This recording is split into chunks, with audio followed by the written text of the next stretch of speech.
प्रश्न है, ए और बी दो अभाज्य संख्या है, यदि कि ए ग्रेटर देन बी और उनका लसब 209 है तो ए स्क्वायर माइनस बी का मान कितना है ना, ये बताना है। देखो लसब दे रखा है 209 और दोनों अभाज्य संख्या है।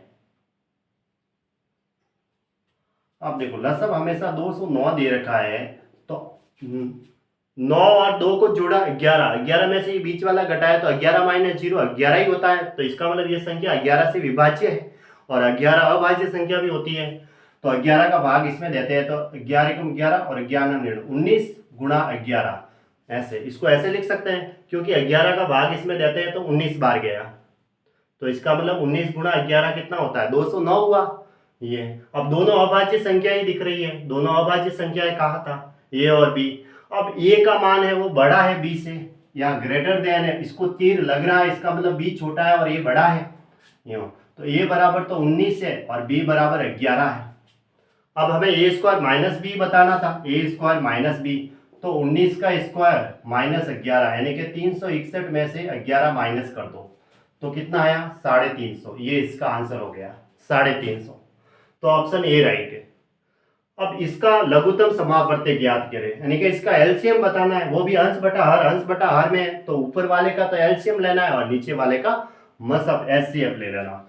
तो 3 81 और 9 इसका तो हम एलसीएम लेंगे और नीचे वाला जो है 2 16 और 8 इसका हम एचसीएफ ले लेंगे, है ना।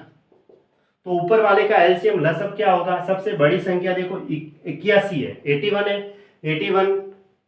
81 को एक बार गुणेंगे 81 ही आएगा। 81 में देखो कि 9 का भी भाग जा रहा है और 3 का भी भाग पूरा पूरा जा रहा है, तो इसका मतलब ऊपर एलसीएम आया 81। अब एचसीएफ में कॉमन देखा जाता है, सबसे पहले यहाँ छोटी संख्या 2 है और 2 अभाज्य संख्या भी है और सम अभाज्य संख्या है, तो इसका मतलब इसका तो फैक्टर्स 2 गुणा 1 ही है 2, और इसके अंदर भी 2 का भाग जा रहा है 2 गुणा 8, ठीक है, इसके अंदर भी 2 गुणा 4 लिख सकते हैं। तो सब 2 है वो सबके अंदर कॉमन है, ठीक है, तो 2 लिख दो नीचे। अब दूसरा तो कोई कॉमन है ही नहीं है, जो इसके अंदर होगा तो वो इसके अंदर होगा ही नहीं, क्योंकि यहाँ 2 गुणा 1 2 ही, जो अभाज्य संख्या है ऑलरेडी वो 2 सबसे डिवाइड हो रही है, मतलब 2 इसके गुणा में भी है इसके गुणा में भी है, तो एक बार 2 कॉमन आ गया, बाकी कोई कॉमन नहीं आएगा, कोई इसमें होगी तो इसमें नहीं है ऐसे। तो 81/2 ये इसका आंसर हो गया डायरेक्ट, ऑप्शन बी राइट है ना।